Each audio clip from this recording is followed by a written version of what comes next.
आप सभी को हार्दिक नमस्कार। जय श्री माता जी। आज एक प्रश्न ने मुझे व्यथित किया, इसलिए नहीं कि मैं उससे ऊपर नहीं उठ चुकी हूँ, इसलिए अभी भी कितने के भीतर, कितनी बहनों के भीतर ये प्रश्न मथता रहेगा, इसका समाधान क्यों नहीं मिलेगा, क्यों हम सब ऐसे कमज़ोर रहेंगे। बस इसलिए आज मैं इस विषय पे बात करना चाहती हूँ। प्रश्न ये है कि एक बहन ने कहा, मैं विधवा हूँ, विधवा हो चुकी हूँ और मैं कुमकुम नहीं लगा सकती। मैं उस बहन से कहना चाहती हूँ, और उन्होंने ये भी बोला कि मेरा मार्गदर्शन करें प्लीज़। इसका मतलब है कि उनकी इच्छा है, उनकी इच्छा है कि वो कुमकुम लगाएं। और एक विधवा, ये तो शब्द से मुझे बेहद चिढ़ है, क्योंकि ये इस तरह से प्रयोग किया जाता है जैसे कोई बहुत बड़े गुनाहगार, जैसे किसी ने कत्ल कर दिया तो उसको बोलते हैं खूनी।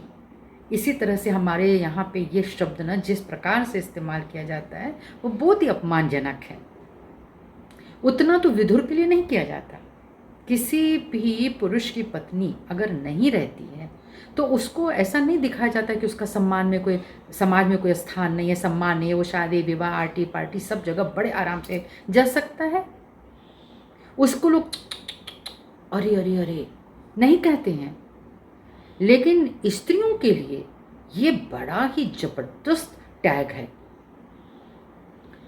पति या पत्नी में से किसी की भी मृत्यु हो सकती है, दोनों एक साथ गांठ जोड़ के तो नहीं जाते, तो कोई पहले कोई पीछे, और सबको पता है ये बात। ठीक है, तो ये कोई दुर्घटना नहीं है, ये एक स्वाभाविक मृत्यु है जो बारी बारी से आती है।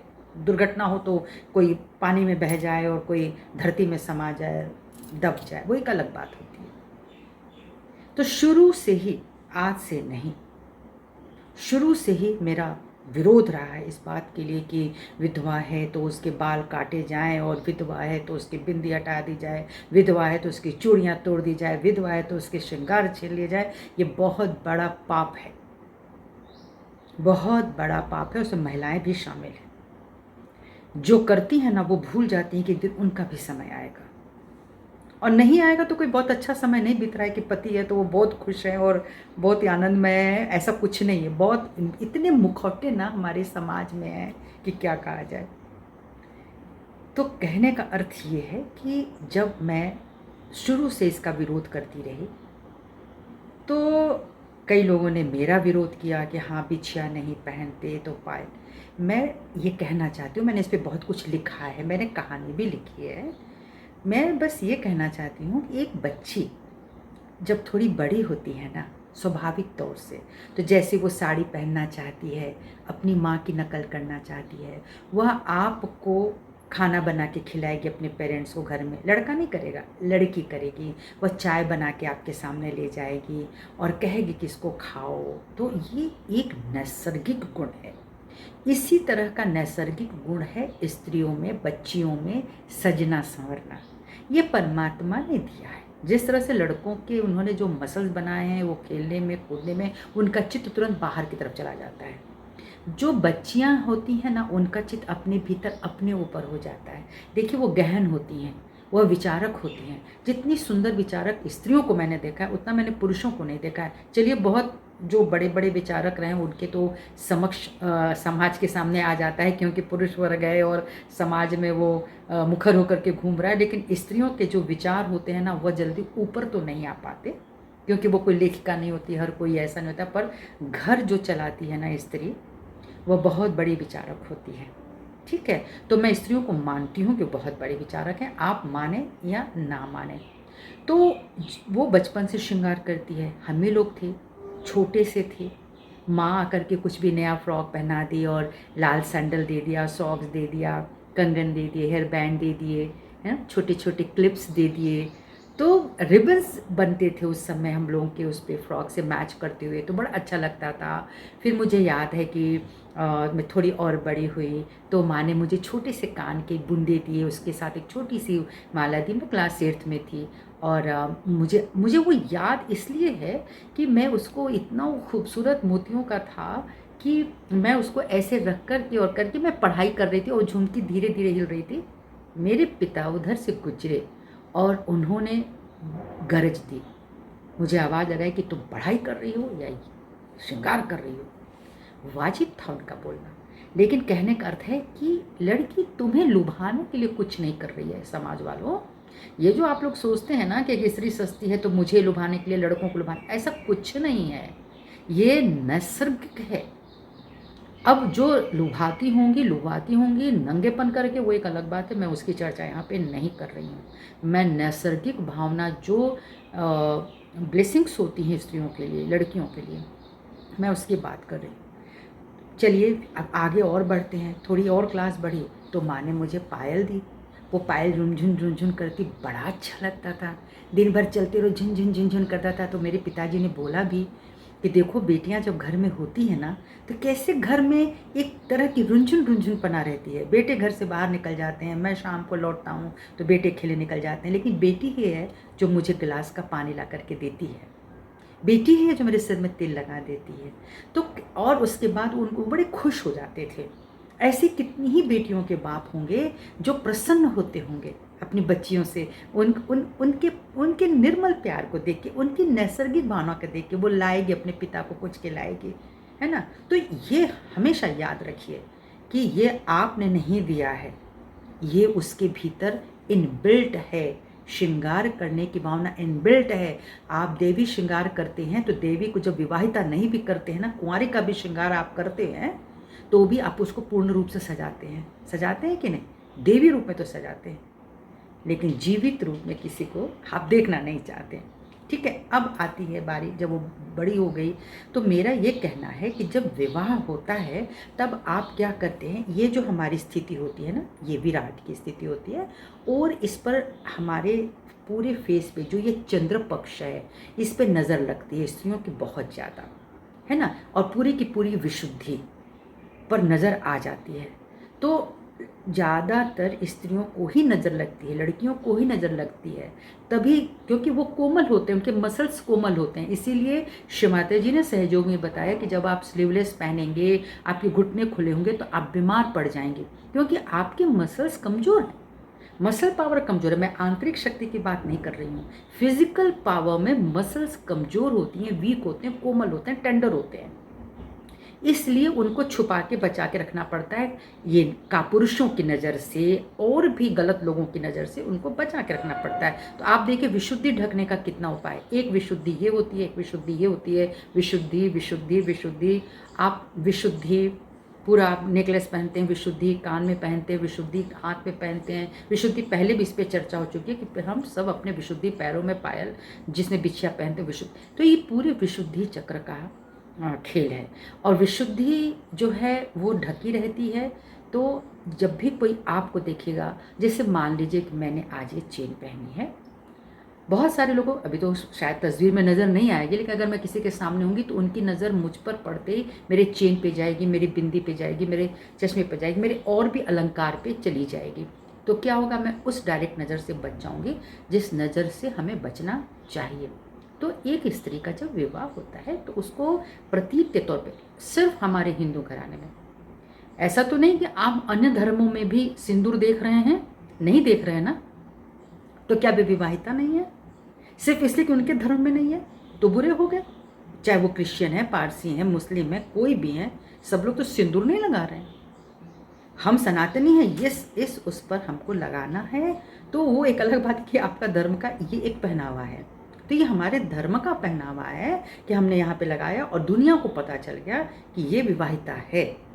पुरुष में तो कोई चेंज नहीं आया, उसको कोई टीका टूकी नहीं लगा, कोई इंदूर सिंदूर नहीं लगा कि वो कहे कि हाँ वो इस फलानी स्त्री का पति है। ये समाज में नहीं जाएगा। समाज में अगर अकेला घूमे तो लोग यही मानेंगे कि शायद वो कुछ, उसका विवाह भी नहीं हुआ है। लेकिन एक स्त्री अगर घूम जाए समाज में तो उसको तुरंत लोग समझ जाएंगे, क्योंकि उसने चूड़ियाँ पहन रखी ढेर सारी, तो उसने बिंदी, उसने माथे पर सिंदूर लगाया है। अगर ये सिंदूर हट जाता है, श्रृंगार पे कोई फर्क नहीं पड़ना चाहिए, वह नैसर्गिक है। मैं पुनः कहती हूँ, बहुत सारी स्त्रियां कह रही हैं, लेकिन जो कुछ हैं नहीं मानते। तो ये संघर्ष तभी तो हो रहा है। श्री माता जी का परिवार शालिवाहन वंश से था। उनके घर में जो उनके पूर्वज थे, उस घर में एक स्त्री जब विडो हुई, तुरंत उनके केश बहुत ही सुंदर लंबे केश थे, उन्हें काटना जाने लगा। जो उनके पिताजी थे, जो दादा थे, फादर थे, श्रीमाता जी को, उनको बहुत पीड़ा पहुंची, बहुत पीड़ा पहुंची। इतने सुंदर केश काटने की क्या जरूरत है? उस लड़की की क्या गलती है? उस स्त्री की क्या गलती है? जाने वाला चला गया, उस तो दुख देकर ही गया ना। अब उस दुख को तुम लोग पूरी जिंदगी भर उसको टीसते रहोगे क्या? उसको मारते रहोगे क्या? उसकी कोई गलती है? तो उसका आपने तुरंत बिंदी पोंछ दी, तुरंत चूड़ी तोड़ दी, तुरंत मतलब आप फाड़ के नंगा कर दो खड़ा करके कि उसका हस्बैंड गुजर गया।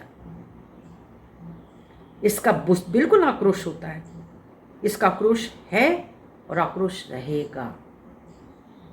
तो उनके फोर फादर ने छोड़ दिया, आपका यह सनातन धर्म ना, जिस पर आप डंका पीटते हैं, वो छोड़ दिया। नहीं चाहिए मुझे ऐसा धर्म जहाँ किसी स्त्री को इतनी पीड़ा पहुंचाई जाती है। आज हमारे धर्म में इतने बलात्कार, इतनी चीज़ें, इतने गंदे, इतने कर्मकांड हैं, और हम छाती पीट के बोलते हैं मैं सनातनी। अरे किस काम का सनातन? सनातन हृदय से होना चाहिए, सनातन अपने व्यवहार से होना चाहिए, अपनी मर्यादा से होनी चाहिए। परमात्मा ने जो आकर के इस धरती पर दिखा दिया, वह गुण सनातनी है। इसमें से कितने गुण आप प्राप्त करते हैं? बैठिए और गिनिए। तो किसी भी स्त्री से उसका श्रृंगार छीनने का अधिकार किसी को नहीं है। मैं चाहूं सब उठाकर फेंक दूं, और मैं ना चाहूं तो मैं आराम से रहूं, उसको टोकने वाला कोई भी नहीं हो सकता। तो बहन, ये भावना तो मन में भरनी ही चाहिए कि मेरे जीवन पर पूर्णता अधिकार किसी का नहीं है सिवाय ईश्वर के। उसके बाद मैं सहयोग में आई। श्री माता जी ने कुमकुम क्यों लगाना है ये बताया। मैं बता दूं उन सभी लोगों को जो लोग विरोध करते हैं, ये जो आज्ञा चक्र है ना, इसको ढकने के लिए श्री माता जी ने बताया है। जो टीका चलाने की, लगाने की जो धारणा है, वो हर पंथ में अलग अलग है। कोई लंबा लगाएगा, वो विष्णु जी का है, तो कोई शिव जी का है, कोई किसी प्रकार लगा रहा है, वो लगाता है। कोई चंदन लगा रहा है, कोई हल्दी लगा रहा है, कोई रोली लगा रहा है। तो ये कुमकुम है, रोली है। ये सिंदूर पीला वाला नहीं है जो आप शादी में टिप कर ला करके लगा देते हैं। ये देवी को चढ़ता है। ये कुमकुम गणेश भगवान को चढ़ता है, और ये कुमकुम बहुत पवित्र होता है, इसमें बहुत कुछ मिला होता है। उसको माँ ने बोला कि आप अपनी आज्ञा पे लगाइए, और ये पूरा आज्ञा चक्र उनको, वो तो हमेशा बड़ी बिंदी लगाते थे, पूरा आज्ञा चक्र ढकिए ताकि किसी की नापाक नज़र तुम्हारे आज्ञा चक्र पे नहीं आए। आज्ञा चक्र जब ये साफ रहता है तब आपकी नज़र साफ रहती है, आपका पूरा विशुद्धि साफ रहता है। नहीं तो श्री माता जी बोलते हैं आपकी आंखों में भी भूत है। तो कई लोगों की आंखों में भूत होते हैं जो निर्मल नहीं होते हैं, और वो आज्ञा से ला करके, आंखों से ला करके भूत की प्रविष्टि होती है। पूरी तरह से सहयोग इस बात को मानता है कि भूत बाधाएं होती हैं, साइकोसोमैटिक प्रॉब्लम उन्हीं से होती हैं, साइकिक केस जो होते हैं वो भूत बाधा से होती हैं। पास्ट टेंस पर उलझे रहिए, रोते रहिए, पीड़ा में बने रहिए, देखिए 1000 भूत आपके पास आ जाएंगे। एक दो ही नहीं आएंगे, बहुत सारे आएंगे। ऐसे बहुत सारे केसेस देखे हैं। विज्ञान इसको नहीं मानता, डॉक्टर, बहुत सारे डॉक्टर नहीं मानते, लेकिन साइकोलॉजिस्ट जरूर बैठे होते हैं। एनीहाउ, कहना ये है कि कुमकुम लगाए रखने आपका अधिकार है बहन। आपकी इच्छा, आपको पता है कि क्यों लगाया जाता है। इसलिए नहीं कि किसी को दिखाना, किसी को लुभाना है। हम अगर कुछ भी कर रहे हैं अपने लिए, तो मैं अपने लिए कर रही हूँ। इस बात का मुझे भी ज्ञान है, और लोगों को ज्ञान होना चाहिए। ये उनके लिए नहीं है, ये स्वयं मेरे लिए। मैं बदहवास सी, बेकार सी अपने को नहीं देख सकती। मैं किसी की मर्जी पे नहीं रह सकती। कोई मुझे देख कर न सोचे ओए होए होए होए बेचारे, मुझे दुनिया देख के ना जाने कि मैं कौन हूँ। जब तक कि कोई मेरे भीतर बैठना नहीं चाहता, कोई भी मुझे नहीं समझ सकता कि मैं कौन हूँ। चाहे वो मेरी व्यथा हो, चाहे मेरा कोई अभाव हो, चाहे मेरी कोई बात हो, मैं तो हूँ ना। मेरी पर्सनालिटी आप कैसे खराब कर सकते हैं? तो ये एक दुख है। जैसे किसी का पुत्र चला जाए, पुत्री चला जाए, माता चले जाए, पिता चले जाए, पति, कोई भी संबंधी अगर अपना है जो प्यार करता है, तो बहुत पीड़ा देता है। और जीवन साथी गुजरता है लंबे समय के बाद तो जरूर देता है, क्योंकि उसके बाद उस स्त्री या पुरुष दोनों का जीवन खाली हो जाता है। और होगा ही। आज नहीं होगा, कल होगा, कल नहीं होगा, परसों होगा, पर होगा ना। ये खालीपन तो होगा, उसको कोई नहीं भर सकता। तो क्या हुआ, जब एक पिता आपका चला जाता है तो दूसरा पिता कौन बन पाता है? आपकी माता गुजर जाती, दूसरी माता कौन बन पाती है ना। ये ठीक उसी तरह से वही पीड़ा है, एक लंबे समय की पीड़ा होती है। वो एक अलग है, वो स्त्री का एक बहुत ही पर्सनल दर्द है, उसको कोई छुए ना तो ज़्यादा अच्छा है। और जो स्त्री अपने को संभाल करके समाज में गुजर रही है, उसका बहुत मान करना चाहिए आपको। ठीक है, तो बेशक ये टीका लगाना चाहिए। ये आज्ञा चक्र, अगर आप सहयोगी हैं तो आप अपने आज्ञा चक्र को ढकिए। मुझे याद है कि मैं सेमिनार में बहुत पहले चंबा गई थी, वर्षों पहले की बात है ये। वहाँ पे मैंने देखा कि एक बहन चुपचाप बैठी हैं, सूना माथा है, सहयोग में भी बैठी हैं, उनको रोना भी आ रहा है। वो मेरे पास आई, उन्होंने कहा मुझे चैतन्य दीजिए, वाइब्रेशन दीजिए।